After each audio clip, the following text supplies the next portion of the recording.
The EU Lisbon Treaty of 2007, to all intents and purposes, is identical to the EU Treaty of 2004, the EU Constitution rejected by French and Dutch voters, but with paragraphs being relocated and consequently renumbered.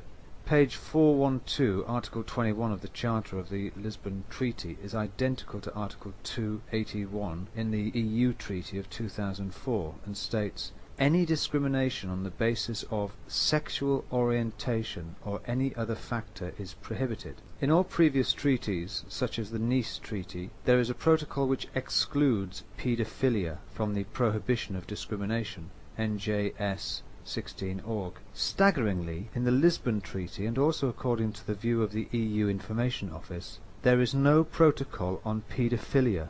Without such a protocol, the Lisbon Treaty Article 21 legalizes pedophilia in line with other sexual orientations. Some might argue that other articles in the Lisbon Treaty might be interpreted so as to contradict Article 21, but the fact is those writing the EU Charter Article 21 in the Lisbon Treaty were well aware of the exclusion of pedophilia from previous treaties. So was this just an oversight? Hardly. Those national parliaments which have ratified the Lisbon Treaty have been asleep. Many, if not most, members of these parliaments have admitted they've not even read the Lisbon Treaty, preferring to entrust its construction to professional lawyers. However, the authors of the treaty have undoubtedly studied the earlier treaties very carefully to ascertain that all that they desired was carried over in the new treaty, while everything we the people want was omitted.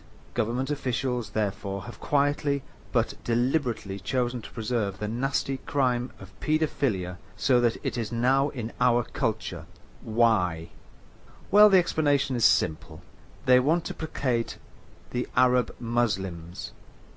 The supposedly holy prophet was happy with little girls, and even his deputy, Iran's Ayatollah Khomeini, wrote in his book Tahrir al-Fasali in 1990, "A man can have sexual pleasure of a child as young as a baby, but he should not penetrate her vagina." However, he declared the second form of child sex abuse is acceptable. This sounds ridiculous to a sane person's ears, but actually Europe, with France in the lead, has worked hard for a cultural, political and economic alliance, entente, with the Arab countries, particularly since the oil crisis of 1973. Of course, this cooperation includes the acceptance of Muslim culture, including child pornography and even abuse, on European soil. And my final questions to you are not mine. They're from the organisation called SIOE, Stop Islamization of Europe, and they are: how can our politicians and our most senior lawyers have allowed this disgusting practice to become a part of our way of life? Can they really have made paedophilia legal? And what's going to be done with those politicians and lawyers who've granted child abuse respectability?